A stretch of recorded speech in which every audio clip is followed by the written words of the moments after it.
Hey gang, welcome back to the channel. In this week's video, we're going to be running through the 5 different considerations that I always make whenever I'm doing my own product research or helping others with their own product research and product selection. So we're going to be running through those, and then I'm going to be putting it into practice and doing a live demonstration on a random product on Amazon to show you how I use those 5 considerations in determining whether I want to move on to the next stage, which would be to make contact with suppliers, get better pricing ideas, and to order samples. So I really hope it helps you. Now, these 5 considerations are, let's just run through them quickly. The price. So is the product sold for a high enough price that any profit that we make is going to be acceptable on a per unit basis? There's no point selling a product if we're only going to be making, say, 10 or 20 pence per unit, even if that's a 50% profit margin. Like a 10 or 20 pence per unit amount of profit is not enough to make this worthwhile. So that's the first one. The second one is the level of demand. We need to assess whether there is sufficient demand in our niche to ensure that our profit goals are going to be met per month and that we're actually going to be able to shift a decent amount of units. The third thing is the level of differentiation. Is there enough scope for us to put our own stamp on our product, stand out from the crowd so that we can get our listing seen and get customers to buy? So that's the third thing that I'll consider. Then I'll consider the level of reviews. So typically, if a niche, like when you search on Amazon, if it's full of sellers with thousands of reviews, that may indicate that the niche is pretty saturated and it's going to be quite difficult to stand out. So that is something that will definitely factor into my thought process. And then finally, I'll think about seasonality and trending. Is the product seasonal? Is it going to be making me cash flows every single month of the year or not? Ideally, it is. If it is seasonal or trending, then obviously I'll have to put in some extra thought as to whether I want to take the risk of selling the product for a couple of months in the year and then having 0 sales throughout the remainder. So let's now jump into the computer where you're going to see me doing live product research whilst talking about those 5 different considerations. So in this demonstration, I'm going to be using a tool called AMZ Scout, which, if you haven't heard of it before, is very similar to Helium 10 and Jungle Scout in that it's a suite of tools for new and existing Amazon FBA sellers, and it helps massively with product research. Now, this is a tool that I have had for quite a while now, but historically I've always just used Jungle Scout and Helium 10, but I wanted to use it in this video because I actually came across a couple of features that it had this week that I thought were quite neat ideas and will probably help people when it comes to doing product research and discovering new and exciting products. So one of those ideas is something called the niche idea or niche finder. So you basically download the tool, you click into the toolbar, and then in the corner, you can see here, it says niche idea. So you click that, and as soon as you click it, you can see that it just loads a completely random product, which I think is great for idea generation. I'd probably be a little dubious about examining this niche in too much detail, purely because if it's showing me this niche, how many other people is it showing it to? But, for idea generation in general, I think it's a pretty cool idea because, this could help jog people's memories on other products that they might know. Or you could just simply click into a listing, scroll down, look at products related to it, look at what some of the reviewers, what other things they reviewed, and so on and so on. So I thought that was a neat idea. And to be honest, it's a good way for me to show you how I think about product research live and on the spot. So I might as well do product research now into this niche. So the first thing that I'm thinking as soon as this page is loaded is key organizers. Is it seasonal or trending? That 5th consideration. And initially I would say, no, it's not. Now, if you want to double check, if you kind of think, I'm not quite sure, then the easiest way, in my view, is to go onto Google Trends. So you load Google Trends, and as soon as that's loaded, you change the location in the top right corner to the country, wherever you are based. So we want to do United Kingdom, and then I would just type in key organizer, and let's see what happens there. So you can see here in terms of trending, it doesn't really look to me like it's seasonal or trending. I mean, it looks like it's kind of got peaks and troughs, peaks and troughs. Let's have a look over the past 5 years and see what the data shows. So yeah, I mean, you can kind of see it kind of looks like demand is pretty sporadic, but I wouldn't have said seasonal or trending. It just kind of looks on a week by week basis. It seems to go up and down. Just to kind of give you guys an example of what is a trending or seasonal like search term, you can see here like Bitcoin. So you can see a couple of years ago when demand like was hyped for it, it really spiked here and then it kind of dropped off. So it's that kind of pattern there that you're looking for when you're considering whether a product is trending. And in terms of whether it's seasonal, well, let's have a look at Christmas trees. And yep, there you go. You can see very easily that that's seasonal, can't you? Peaks and troughs at very specific points of the year. So that's the first thing that I'm considering. So that fifth thing, is it seasonal or trending? And I would say no. Now, the next thing that you want to do is checking the price and the level of demand, etc. And the quickest and easiest way to do that is by using one of these plugins, i.e. AMZ Scout. Now, this is a very frequent question that I get that quite a few of these tools now start to do, which is this figure here in the corner.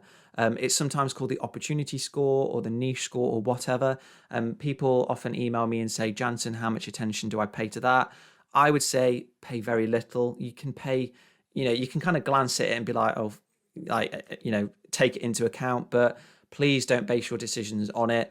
Those numbers there are the output of some random calculation that basically will look at reviews and probably number of results on a search page. It's not considering other things like ability to differentiate and other things like that. So don't pay too much attention to that. It's saying nice niche. Well, we'll be the judge of that as we're looking through here. So I've just run the toolbar and let's just wait for that to load. Okay, so that's loaded there. Now, the first thing that you should always do whenever you use these toolbars is you should just have a quick scan down of all of the listings that have appeared and make sure that they are relevant to the listing, to the niche that you want to sell in. So we typed in key organizer. Now, if we were to look down here and we were to have, I don't know, like a key fob protector, or I don't know, a key holder or whatever, just something that wasn't similar to our product, then you need to just move your mouse on the applicable row and just click and remove it. So the reason that we do that is because we only are interested in the sales demand and the pricing of the niche that we're looking to sell in. If we're looking at, one of these key fob protectors and its sales price is 50 quid, then that's not really relevant to us because we're looking to sell key organizers. So by keeping things like that in, it's going to skew the data and give us incorrect results. So you'd basically have a quick glance down there and you'd remove anything that wasn't relevant, and you'd also remove anything that was a sponsored listing, so a pay-per-click listing. So once you've done that, that's when you then need to move on to my 5 considerations. So we've already done that seasonality one. The next thing that we need to consider is the price. So firstly, I'd have a very quick glance at average price here, £14.71. That's reasonable. Typically, I would advise selling products above the like £10 or £11 mark, typically even a bit higher than that. It's entirely up to you, but I don't think it's worth your while to be selling products for less than a tenner, because on a per unit basis, the amount of profit that you're making is not going to be worth getting out of bed for. So I've looked at that 1471. Now I'm going to cast my eye down this column here, the price column, and I'm liking what I'm seeing. I've got 25 quid, 36 quid. We've got one that's a little lower there, 8 quid. So we would need to consider that. What's the reason that this one is much lower than others? We've got 14 quid, 17, but we can see generally that all of these are above that 10, £11 mark. But the next thing that you then need to do is like do a bit of additional digging and find out, why is this one at 8 quid, but the other ones are nearly double that? So you just click into it. You can see this is a small little leather holder. It looks like it's a little zip-up bag, whereas this one here, it looks a bit more like a proper thing that your keys go into. I don't know the best word to describe it, but you can see this. You can see the reason why this one's a bit more expensive. So that's fine. Again, we're just kind of doing that exercise there to make sure that all of our results here are relevant and alike. If you did think that that result there is too different to the model that you want to sell, then it's quite simple. You just move your mouse over it and press the cross. So we've checked off the price consideration now. We're happy with the fact that the price is above that £10 mark on average. Now, the next thing that we need to consider is the level of demand. Okay, it might be great that the product is making, I don't know, £6 profit per unit, but if there's no demand, if there's only people selling 2 or 3 units per month, then it's not worth our while, is it?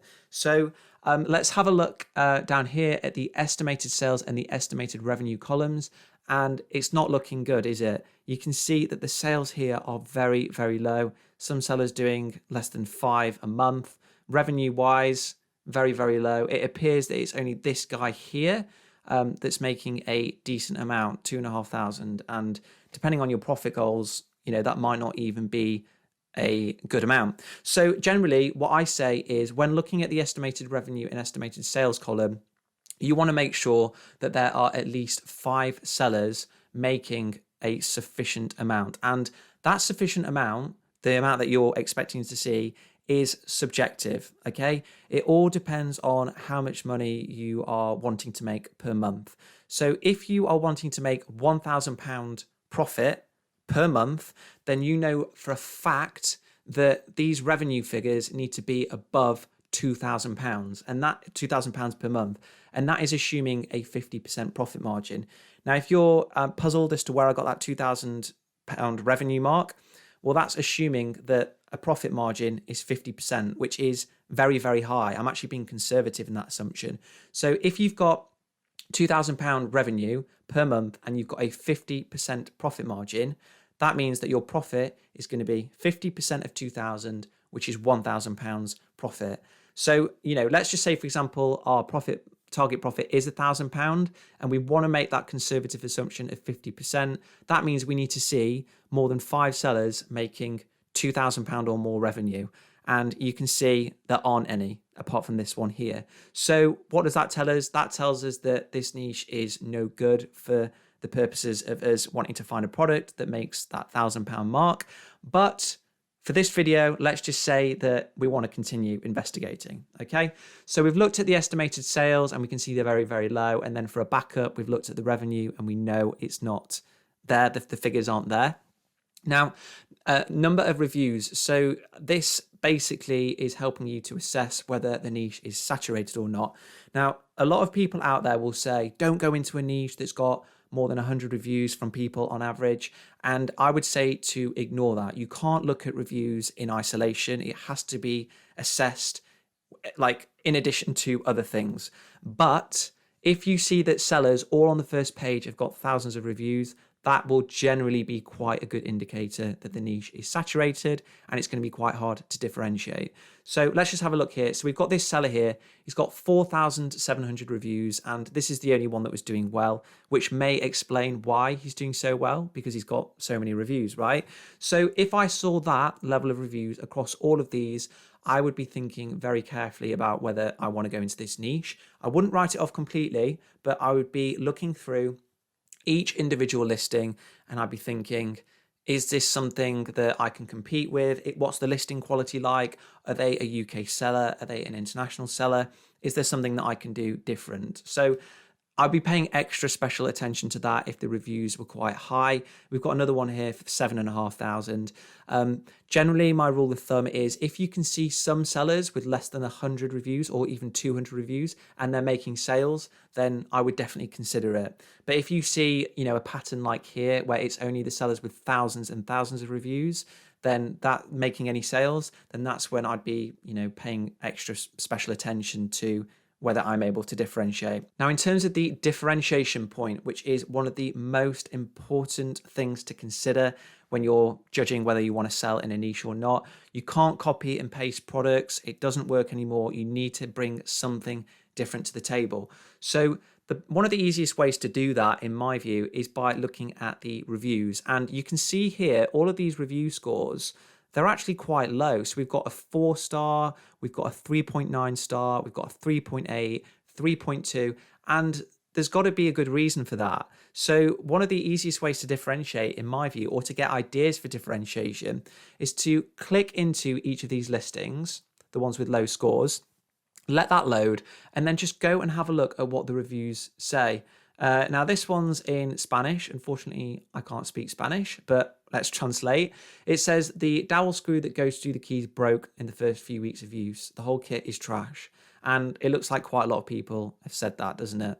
So I would now be thinking, okay, if I wanted to sell in this niche, I need to make sure that the dowel keeps the keys together and it's high quality. So if I was going to be ordering samples, you can bet your bottom dollar I'd be ordering samples and I would be testing the heck out of that key fob. I'd be making sure that it lasts, that it's durable, etc., etc. And then if it is, great, happy days, you can tick that one off, and you can make sure that in the listing you really highlight that the product is high quality, durable, and you even bring out points in one of your pictures. Like you can have, just seeing if they've already done it. They haven't. You can have an us versus them. So you can say us, our product, why us, it's high quality, it's durable, others, it breaks easily, etc. So that's one idea you can use to look for ways to differentiate. Another one is just by looking through all the listings in a niche and just kind of thinking, do I think the pictures are good? Do I think the description is good? And do I think I could do better? I'm just looking at these images here on first glance very quickly. I think they look quite clear. They could probably be a bit improved a bit more. Like there's no why us, like why buy from us and anybody else. That's something you could do. You can then read through the bullet points, the description. You know, if it's written in broken English and it just reads terribly, then that is a very easy way to differentiate. Now, one additional thing that I also teach others is to look at where the sellers are based. So if you click into a listing and you click here, the name where it says sold by, you can see where that seller is based. And we've clicked here and you can see that seller is a Chinese business. It's a Chinese company. Now, I would be doing that. I would be clicking through into all of these and counting how many are UK sellers. So look here, this is one I've just clicked in. This one is not relevant. So you would remove that from your search result when running Amazon Scout. Let's just click into relevant ones. So I'd be clicking into all of these. I'd be clicking into the name and then I'd be seeing where they're based. And this one's a UK one. Okay, so I would be factoring that into my analysis. Previously in a video, I've spoken about the SWOT analysis, which is strengths, weaknesses, opportunities, and threats. And I would be putting a UK seller in as a threat or as a weakness of the niche. And if everybody in the niche is a Chinese or international seller, I'd be putting that in as an opportunity or strength. Because in this climate, people are very, very focused about supporting local British companies. So if you find that a niche is made entirely up of people that are international sellers, i.e. Chinese sellers, then I think that's a great way to differentiate. You can put it in your listing. You can say, we're a UK-based seller. We're very focused on the customer. We've got UK customer support, etc., etc. That is a fantastic way to help set yourself apart from other sellers in your niche. So now that we've run through those 5 considerations that I like to make, what can we say about this niche? Well, I don't think it's a particularly good niche. And this is why, and this is a point that highlights why you should ignore this thing here. It says nice niche. And like I say, that is just based on random calculations. Helium, Ternant, Jungle Scout, and AMZ Scout, they all do it. And I would say most of the time it's completely wrong. I would ignore that, and I would say for this niche, it's poor. The sales demand is low. There are probably a couple of opportunities for us to differentiate, but who cares? If you're going to come up with the best idea in the world, that's all well and good, but there's no demand in this niche. So, well, there is demand, but for one seller. So the chances of success are pretty low. So that is how I would go about using this tool. Now, I just wanted to show you a couple of other quite cool things that this AMZ Scout allows you to do when doing your product research. Let's say, for example, that we were well keen on this niche. We thought it was a very good idea and we want to progress further, i.e. we want to now start getting accurate profit data and seeing if we can get a sample. Well, this tool here allows you to find products very quickly at the click of a button. So previously in another video, I've spoken about a Chrome extension that does the same, but this is built into this extension, which is great. So all you do is click into one of the product ideas, and then you just go on to find on Alibaba. And it will basically do a reverse image search. So you can see here that product was actually quite different to the key fold, the key organizer. But you can see that's the image that it's searched for, and it's found, similar looking products. Okay, so that one wasn't a particularly good example, but this one here, so this is like, again, a key fob holder. If you just click into it and then press find on Alibaba, it will then do the reverse image search, and look, straight away you can see, in fact, it's probably the same supplier. You can just go straight to the supplier and message them. How easy is that? If that doesn't work, obviously sometimes it's not going to work all the time because it just does like a reverse image search. If it doesn't, you just head to Alibaba and type it in manually. But I thought that was a neat little feature. In addition to that, you've also got a profit calculator, so you can click into it and you can kind of very quickly work out what your rough margins are going to be. I would actually recommend using my profit tool calculator, just because you know that that's going to include VAT and other kind of costs that this one may not. So refund costs and maybe some storage costs. But for the purposes of quickly having a look at what your profit might be, I think this is pretty neat to include. And then also one final thing is this, the product history. So it will show you the sales over time, which is great if you want to judge seasonality or trending in addition to that Google Trends example that I gave you. And you can see here, I mean, this just kind of proves, doesn't it, that the sales are poor. They've kind of made sales in May. It looks like they made a couple of sales in May. And then apart from that, it's been very, very quiet. So this may look confusing to you if you've never seen something like this before, but honestly, if you get this AMZ Scout and spend a bit of time just kind of looking at the graphs and looking at the tutorials, there are a ton of tutorials on this, it'll all make sense. But essentially, the orange bars are sales. This little nice bar going up and down here is the bestseller rank. So it's like Amazon's chart effectively. So it's this position, this product's position in Amazon's chart. And then you've also got the price over time. So I thought those were all neat little features of this AMZ Scout. It is a really good tool, just like Helium 10 and Jungle Scout is. My advice in terms of which one to use is try all three out, and then whichever one you like, go with that one. They all have their pros and cons. AMZ Scout's got a couple of really cool features that the others don't. Helium 10's also got features that the other two don't, and so on and so on. It's all down to preference and what makes product research the easiest for you. So I'm going to put a discount link for AMZ Scout in the description box below so you can get a discount from it. They do actually allow you to purchase it outright, whereas the other two only allow you to purchase on subscription. So there's the option to just buy this flat out and then you've got it forever, which again is quite cool. So that is how I do my product research, guys. It might seem like it is quite complicated and there's a lot of things to consider, but remember, I've been doing this for nearly 3 years now. I've been doing it pretty much every day, looking at different products and different niches, and I can promise you it will become second nature. The more you do it, the more those 5 different considerations will just flow into your mind whenever you see a product. So rewatch this video as many times as you like to kind of get it in your head, and hopefully it will help you do your product research more efficiently. If you've enjoyed this video, please remember to subscribe and give me a thumbs up, and I will see you next time for another tutorial video.